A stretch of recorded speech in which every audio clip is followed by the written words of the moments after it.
सामर्थ का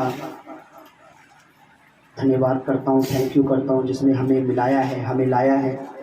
ये इत्तेफाक नहीं है, कॉन्सिडेंस नहीं है कि आप यूँ ही खाली बैठे थे, आप यहाँ आ गए।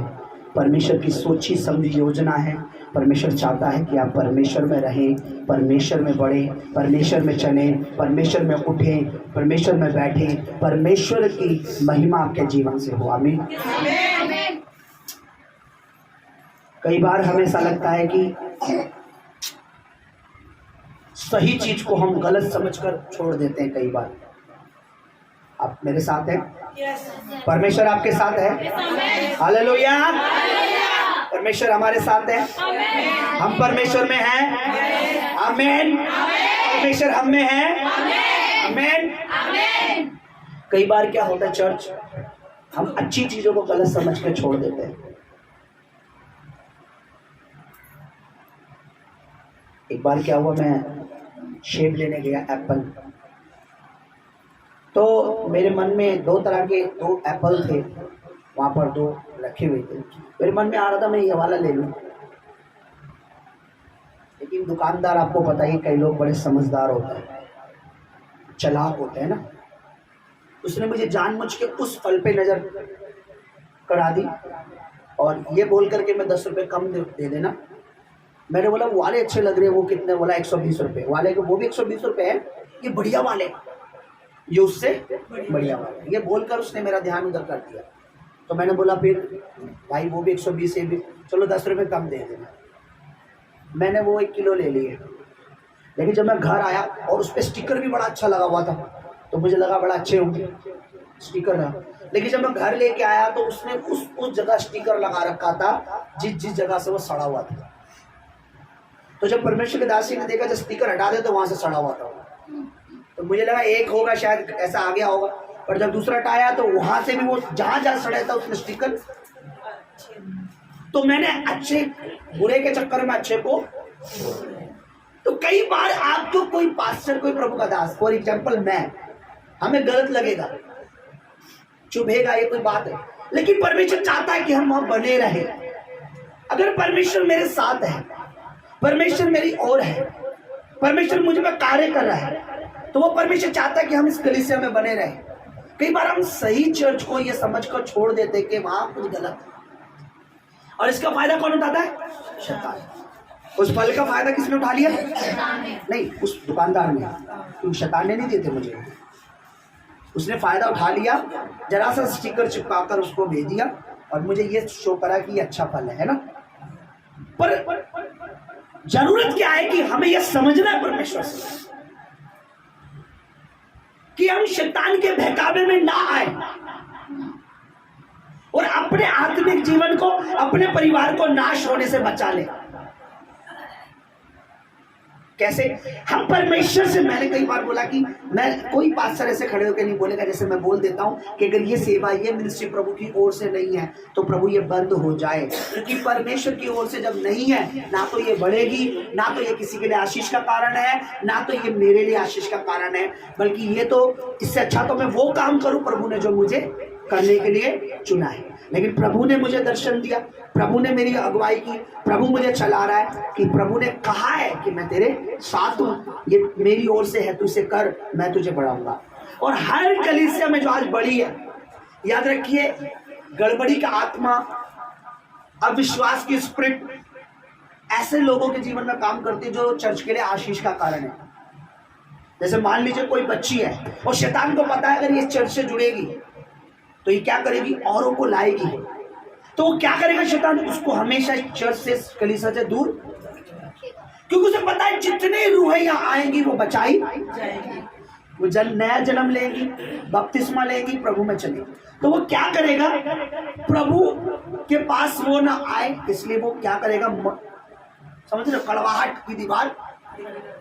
जैसे कि एक परिवार आता था यहाँ पे और शैतान को पता है वो हर, जैसे इस दिसंबर में तो मुझे बोलना पड़ रहा है ना कि प्रभु के राज्य के लिए करो। हम दिसंबर, प्रभु का जन्मदिन 1 साल में 1 बार आता है, मैं चाहता हूँ सब आनंद से मनाएं उस अंधकार को। तो वो बहन को प्रभु ने यही आशीष दी थी कि वो अच्छी खासी ब्लेस है पैसों में, तो उसको इसीलिए प्रभु ने यहाँ भेजा था ताकि वो यहाँ आकर अपने बीज के द्वारा शैतान को लज्जित करे और चर्च में सेवा करे, क्योंकि हर किसी की सेवा प्रचार की नहीं है। किसी को प्रभु ने आशीष दी है धन की, ताकि वो अपने धन से प्रभु की सेवा करे। किसी को दी है बोलने की आशीष, दूसरों को बोलकर गवाही देकर चर्च में, समझ रहे हो। किसी को दी है परमेश्वर के दास के साथ खड़े होकर सेवा करे, जैसे बेटा ये आज कैमरे पर मेरे साथ सेवा कर रहा है, कोई बच्चा यहाँ पर हारमोनियम पे सेवा करता है। तो परमेश्वर ने सबको, और सेवा किसकी कर रहे हैं हम? पास्टर की नहीं कर रहे हैं। पास्टर की सेवा, अगर कोई दरी बिछा रहा है, कोई दरी ला रहा है, कोई बीज बो रहा है, कोई कुछ कर रहा है, कोई गवाही दे रहा है, तो वो सब मिलकर किसकी सेवा कर रहे हैं? अब शैतान नहीं चाहता कि मुझे मेरी सेवा पता चले,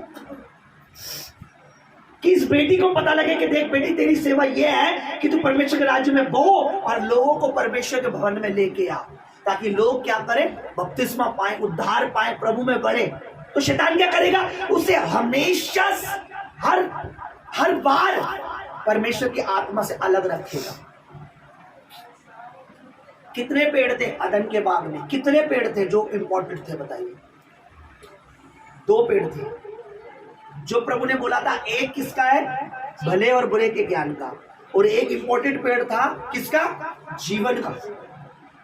शैतान ने जीवन के वृक्ष और पेड़ के बीच, देखिए दोनों पेड़ एक ही जगह थे, बाग के बिल्कुल बीचों बीच। ये नहीं कि जीवन का पेड़ यहां लगा था और भले बुरे का वो 20 किलोमीटर दूर, दोनों कहां थे? बिल्कुल बीचों बीच। पर शैतान ने उसके बगल वाले पेड़ पे कभी भी उनका ध्यान जाने किस पर खिलाया? जिससे परमेश्वर ने मना किया था। यानी शैतान जानता था कि ये जीवन के पेड़ में से खाएंगे तो ये आशीषित हो जाएंगे। अगर ये उस पेड़ में से खा लें जिन्हें परमेश्वर ने मना किया है, तो उनके जीवन में क्या आ जाएगा? श्राप आ जाएगा।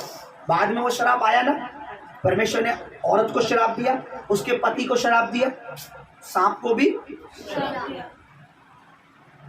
एक ऐसे कलीसिया आपके एरिया में, परमेश्वर, आपको मैं बता दूं, पता नहीं आप लोगों ने मैसेज सुना या नहीं सुना,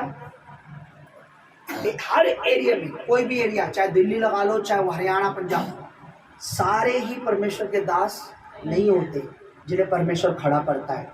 परमेश्वर किसी एक को चुनता है, उसे अभिषेक करता है, मसा करता है, अनॉइंट करता है और उसको उसमें खड़ा करता है। और जो कलीसिया, जो लोग, कलीसिया मतलब लोग, जब मैं कलीसिया बोलता हूँ तो इसका मतलब आप लोगों की और हमारी बात, जो चर्च उस दर्शन में साथ देती है, जो कलीसिया उस दर्शन में खड़ी होती है, जो कलीसिया उस दर्शन में अड़ जाती है कि हम प्रभु के दास के साथ खड़े होंगे, दुनिया कुछ भी बोले, हम लोगों को लाएंगे, हम बीज बोएंगे, हम लोगों को समझाएंगे। परमेश्वर उस परमेश्वर के जन को तो बढ़ाता ही बढ़ाता है, साथ में उस परिवार को भी। आमीन।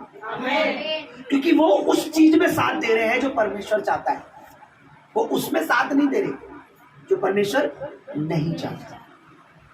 तो शैतान क्या चाहेगा? दोनों पेड़ सामने हैं, जीवन का भी और किस पे?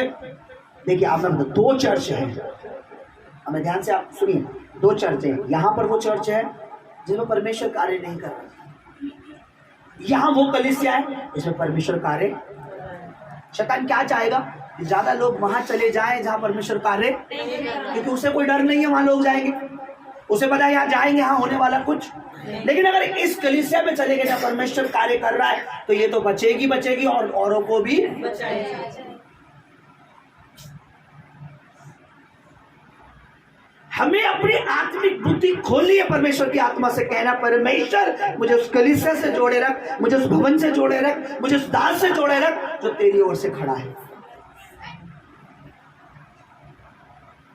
चलिए हम एक वचन निकालते हैं। कितने लोग परमेश्वर के वचन के लिए प्यासे हैं? अपनी बाइबल को अपने दिल से लगाइए। अगर आपके पास आपकी पर्सनल बाइबल है तो आपसे अमीर कोई नहीं है। जिनके पास बाइबल नहीं है, मैंने मांगी है किसी से ताकि मैं उन्हें बाइबल दे सकूं। लिखा नाम अपने दिल से लगाइए और जोर से बोलिए, बोले सर्वशक्तिमान परमेश्वर। सर्वशक्तिमान परमेश्वर। आपकी आवाज मेरे तक नहीं आ रही, स्वर क्या जाएगी? फिर से बोलिए, सर्वशक्तिमान परमेश्वर। सर्वशक्तिमान परमेश्वर। तेरा सारा वचन सत्य है, तेरा सारा वचन सत्य है, तेरा सारा वचन अटल है, तेरा सारा वचन अटल है, तेरा वचन कभी ना टलेगा। आज और पृथ्वी पृथ्वी तो टल जाएगी, तेरा वचन मेरे लिए सोने और चांदी से उत्तम है। आज जितना तेरा वचन मैं सुनूं, उस पर विश्वास करूं, उसके अनुसार चलूं, तेरा वचन मुझ में, मैं तेरे वचन में बने रहूं, और प्रभु मैं फल लाऊं, मैं तुझ में बढ़ूं, तू मुझ में बढ़े। यीशुआ के नाम में, यीशु के नाम में, आमीन, आमीन, हालेलुया। अपनी पर्सनल बाइबल